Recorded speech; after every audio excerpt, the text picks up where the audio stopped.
నమస్తే. క్యాన్సర్ అంటేనే చాలామంది భయపడతా ఉంటారు. సో, దానికి బ్లడ్ టెస్ట్ ద్వారా కొత్త రూపకల్పన చేశారు కాంటినెంటల్ హాస్పిటల్ వాళ్ళు. సో, అడిగి తెలుసుకుందాం అసలు క్యాన్సర్ అనగానే చాలామంది భయపడుతుంటారు. సో, కాంటినెంటల్ హాస్పిటల్‌లో ఏం స్పెషాలిటీ ఉంది సార్? ఈరోజు మనం మాట్లాడుకుంటున్న విషయం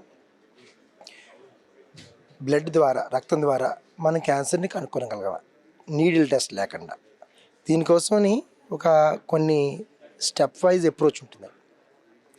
మామూలుగా రక్తంలో మన జన్యువులు ఏంటి, ఆ జన్యువుల స్వభావం ఏంటి, అవి తెలుసుకుంటాం. ఒక 20 ml బ్లడ్లో ఏమైనా మామూలు జన్యువుల కన్నా భిన్నంగా జన్యువులు ఏమైనా ఉన్నాయా?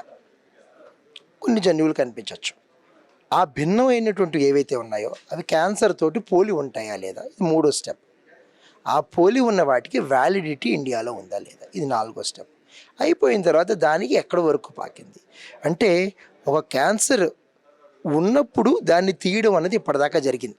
అంటే ఇది పెట్ స్కాన్లోనో లంపో సిటీ స్కాన్లో. ఇప్పుడు లేనటువంటి దాన్ని ఎక్కడుందని వెతకగలుగుతున్నాం. అంటే this is a different way of approach all together.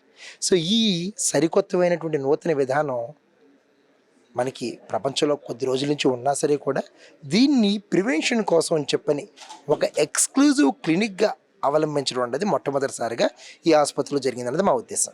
So, cancer అంటే సింప్టమ్స్ ఎలా ఉంటాయి సార్ అసలు? సింప్టమ్స్ ఎలా ఉంటాయి?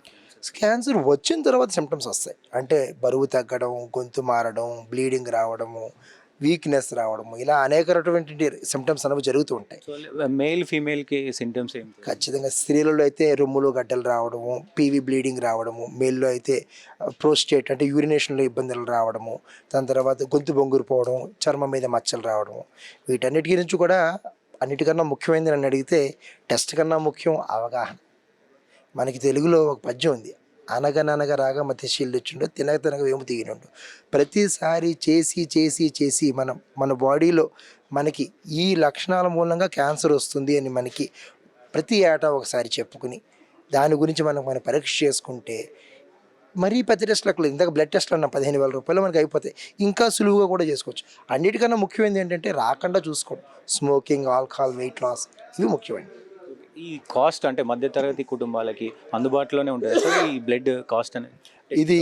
ఈ టెస్ట్ అన్నది 16,000 నుంచి 32,000 మధ్యలో ఉంటుంది. ఇది అందుబాటులో ఉందా అన్నది చాలా డిఫికల్ట్ క్వశ్చన్ టు ఆన్సర్, కానీ ఇంతవరకు ఉంటుందని మాత్రం చెప్పగలం. సో, ఇన్సూరెన్స్ ఏమన్నా దాంట్లో ఖచ్చితంగా కవర్ చేస్తుంది, because they are FDA approved test అండి. సో, తెలంగాణ ప్రజలకి ఏం చెప్పాలనుకుంటున్నారు సార్? అంటే క్యాన్సర్ అంటే చాలా పెద్ద వ్యాధి అని తెలంగాణలో దేశం మొత్తంలోనే చాలా భయపడతా ఉంటారు. సో, ఏం చెప్పాలి? సో క్యాన్సర్ మనం 100% క్యాన్సర్ మనం నివారించవచ్చండి. అది సరైన ఆహార శైలితోటి, జీవన శైలితోటి, పొగాకుకి, ఆల్కహాల్ అంటే మద్యానికి దూరంగా ఉంటూ చక్కగా రోజు క్రమశిక్షణతో వ్యాయామం చేసుకుంటే 100% క్యాన్సర్ రాకుండా ఉంటాయి. Prevention is better than cure. రోగం చికిత్స కన్నా నివారణ ముఖ్యం.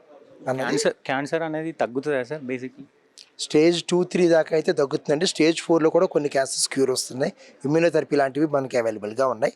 పెద్ద బాధాకరమైన విషయం ఏం కాదు. ముందుగా అవగాహన తెచ్చుకోండి. అనుమానం ఉంటే స్క్రీనింగ్ టెస్టులు చేసుకుందాం.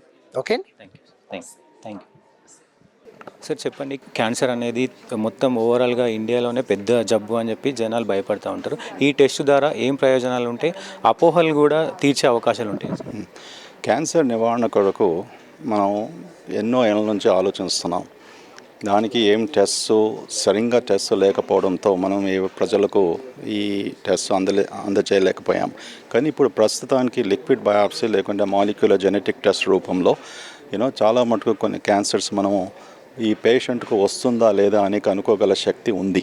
ఓకే, ఉన్నప్పటికీ మనం ఆ పేషెంట్కు ఆ ఫ్యామిలీలో ఏం జబ్బులు ఉన్నాయి, ఆ పేషెంట్స్కు రిస్క్ ఫ్యాక్టర్స్ ఏముంది, అందరికీ ఒకటే టెస్ట్ అనేసి రికమెండేషన్ చేయలేము. అందుకొరకే ఇవాళ మేము ఈ డిపార్ట్మెంట్ ప్రారంభించినందుకు బాగా సంతోషిస్తున్నాను. అక్కడ మీకు ఇష్టం ఉంటే డాక్టర్స్తో కన్సల్ట్ చేసుకొని మీకు సరైన ఏ టెస్ట్ అందజేయాలనో వాళ్ళు చెప్తారు.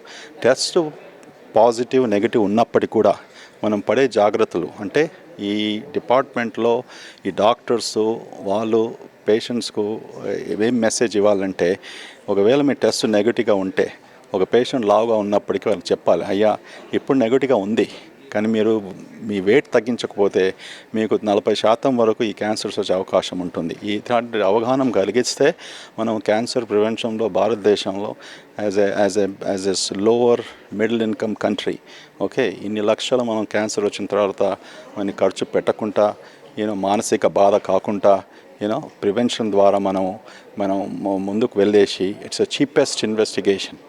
మీరు కొన్ని వేలలో మనం ఏదైనా తెలుసుకుంటే, లేకుంటే డాక్టర్తో సలహా తీసుకుంటే దానికంటే ఎక్కువ కాస్ట్లీ ఇంకేముంటుంది. సో ఒక డాక్టర్గా ఈ కాంటినెంటల్ హాస్పిటల్స్లో అమెరికా నుంచి వచ్చినప్పటికీ 10 సంవత్సరాల్లో ఎన్నో డిపార్ట్మెంట్స్లో మేము ఇటువంటి అవగాహన కలిగించడానికి ముందుకు వెళ్ళాము. ఈరోజు క్యాన్సర్ అవగాహన కలిగించాలని ఈ వరల్డ్ క్యాన్సర్ ఫిబ్రవరిలో ఏదైతే క్యాన్సర్ క్యాంపెయిన్ అవేర్నెస్ అవుతుందో మా దగ్గర కూడా పెద్ద ఎత్తుగా చేసి ఎన్నో ప్రోగ్రామ్స్ పెట్టి ప్రజలకు ఈ మెసేజ్ మేము అందజేసాం, ఎడ్యుకేట్ చేసాం. టెస్ట్ అని కాదు, క్యాన్సర్ వచ్చే ఈ క్యాన్సర్ గురించి మీరు దీని నాలెడ్జ్ ఏముండాలి, ముందు ఎలా జాగ్రత్త పడాలి. సింటమ్స్ ఎలా ఉంటాయి సార్? అంటే మేల్స్లో కానీ ఫీమేల్స్లో కానీ సింటమ్స్ ఎలా ఉంటాయి? ముఖ్యంగా 5-6 సిమ్టమ్స్ మీద మనం ఫోకస్ చేసుకోవాలి. ఒకటి, ఎవరైనా వెయిట్ అనవసరంగా తగ్గుతుంటే, మీరు సరిగ్గా భోంచేస్తున్నారు కానీ వెయిట్ తగ్గిపోతుంది, ఓకే, దగ్గు వచ్చినప్పటికీ, ఓకే, లేకుంటే మనం దగ్గుతో బ్లడ్ వామిటింగ్స్ వచ్చినప్పటికీ, లేకుంటే మన మోషన్స్లో బ్లడ్ వచ్చినప్పటికీ, లేకుంటే మోషన్స్లో తేడా వచ్చినప్పటికీ, ఓకే, ఆకలి లేకపోవడము, లేకుంటే ఒక నొప్పి వచ్చినప్పటికీ ఆ నొప్పికి మనం ఎందుకు వస్తుందని ఆలోచన లేకపోయినప్పటికీ, okay, then you should think about okay, cancer గురించి మనం ఆలోచించాలి. అప్పుడు డాక్టర్తో సలహా తీసుకొని ఏం టెస్ట్ రికమెండ్ చేస్తారో చేసుకొని మనం ముందుకు వెళ్ళాలి. ఆ సిమ్టమ్ ఉన్నప్పటికీ నేను పోను, ఇదేది కాదు, ఎవరో మనకు ఏదో చెప్తుంటారే, ఇదే కాదు, ఇది కేవలం పైల్స్ అంటాము, బ్లీడింగ్లు, ఎన్నో మందికి అలా పైల్స్ అన్న వారికి వచ్చేటప్పటికి వాళ్ళకి రెక్టల్ క్యాన్సర్, కోలన్ క్యాన్సర్ ఉంటుంది. సో ఈ జాగ్రత్త నివారణ కొరకు మనం కేవలం డాక్టర్స్ చెప్పేదే కాదు, ప్రజల్లో కూడా ఈ అవగాహన కలగాలి, వాళ్ళు ముందుకు రావాలి, ఈ సిమ్టమ్స్ గురించి ఆలోచించాలి, అండ్ ప్రాపర్ కన్సల్టేషన్ తీసుకోవాలి. ఓకే.